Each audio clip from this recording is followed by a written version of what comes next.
Merci, mon cher collègue. La parole est à Monsieur Giacobbi.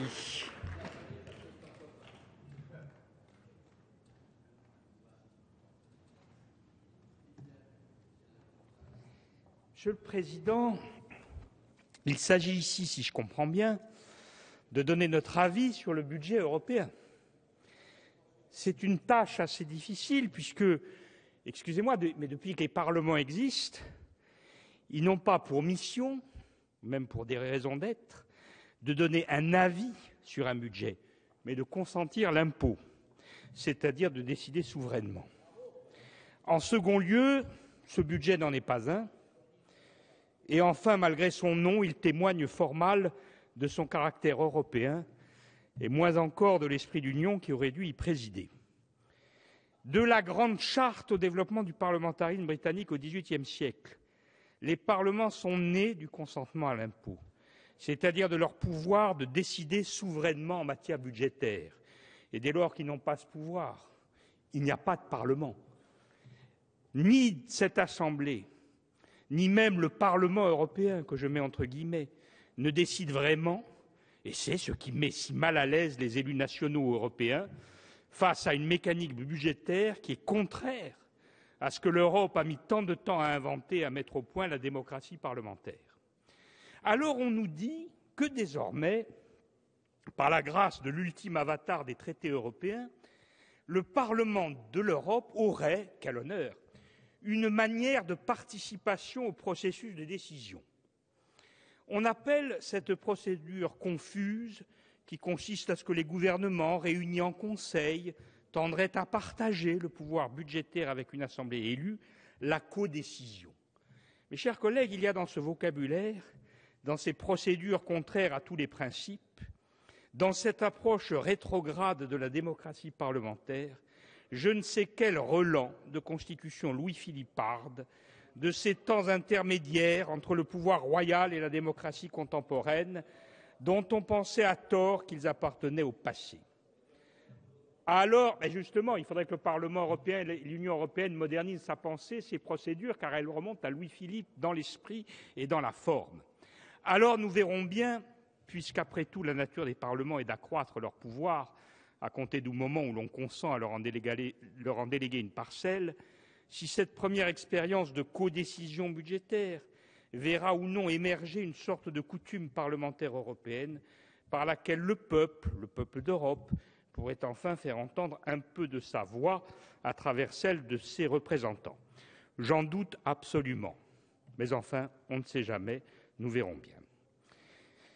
Mais ce n'est pas non plus un budget qui est soumis à votre avis. Je crois que l'on appelle cela un cadre financier pluriannuel. Cet objet non identifié des finances publiques est supposé régir les dépenses de l'Union pendant 7 exercices, c'est-à-dire l'éternité, dans une époque où nos économies vivent au mois le mois, pour ne pas dire au jour le jour. C'est une absurdité confondante. On nous dit d'ailleurs que le Parlement européen essaierait peut-être d'obtenir le droit de réexaminer chaque année le dit budget. Le baron Louis avait appelé ça l'annualité, vous voyez qu'on n'y est pas encore. Ce serait effectivement la moindre des choses, la logique même, mais rien ne nous dit que cela se passera ainsi. Enfin, où est l'Europe dans tout cela? Où est l'Union? Car le principe fondamental qui semble avoir prévalu dans cette affaire, ce n'est certainement pas le bien de l'Europe, et encore moins l'union de ses peuples et de ses gouvernements. Bien au contraire. Ce qui semble avoir triomphé pour chacun des acteurs gouvernementaux de cette sinistre comédie, c'est ce principe comptable d'égoïsme national qui avait été en son temps immortalisé par une formule définitive de Mme Thatcher, « I want my money back ». Il convient donc, voilà une traduction libre de Jacques Miard, mais c'est à peu près ça.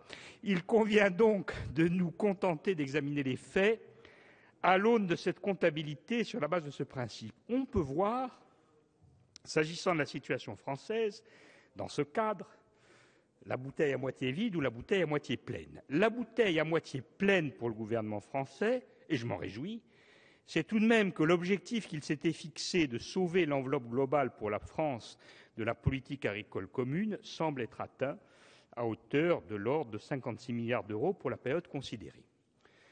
Dans le contexte actuel, il ne faut pas manquer de saluer ce succès, même si l'on pourrait s'interroger sur l'intérêt réel que présente la PAC pour notre territoire et même pour notre agriculture, c'est un succès par rapport aux objectifs qui s'étaient fixés. Nous pourrions aussi regretter le sacrifice de la politique régionale, et en particulier celle du concept de région intermédiaire, sur l'autel de la PAC. Mais peut-être que les choses vont évoluer au fur et à mesure, j'en ai un peu le doute. On peut aussi se faire plaisir en remarquant qu'après tout, il n'y a pas véritablement de diminution trop sensible, et même pas de diminution du tout à redouter dans les dépenses réelles de l'Europe, puisque si les crédits de paiement inscrits diminuent, leur montant pour la période 2014-2020 resterait supérieur de près de 50 milliards d'euros, je crois, à peu près à la dépense effective de la période précédente.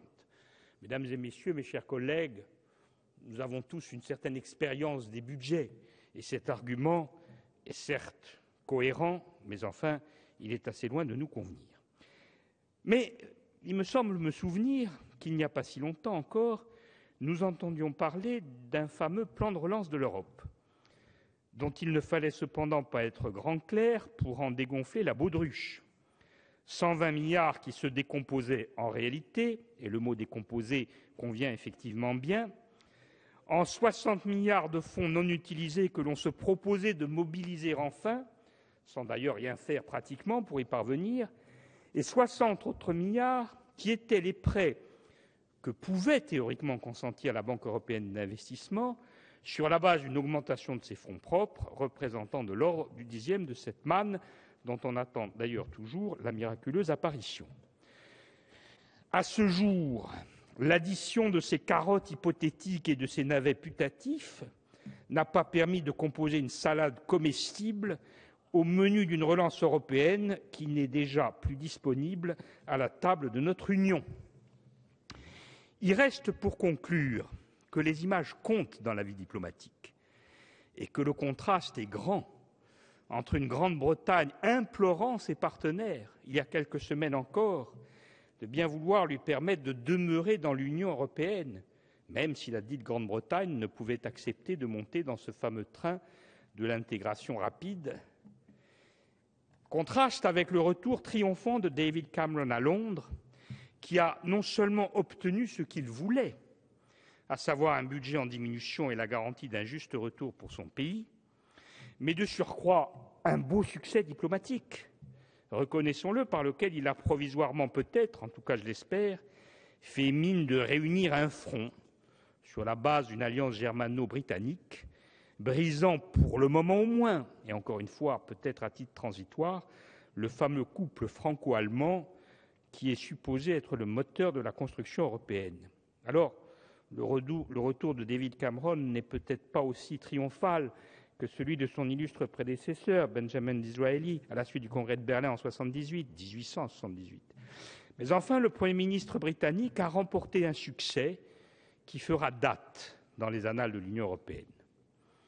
On peut aujourd'hui peut-être mieux comprendre le sens des admonestations goguenardes de Mme Merkel à Berlin, qui nous rappelait, à nous, partenaires dépensiers du couple que nous formons avec l'Allemagne, que son pays, l'Allemagne, voire l'Europe, ne pouvait plus désormais accepter et encore moins cautionner nos écarts financiers.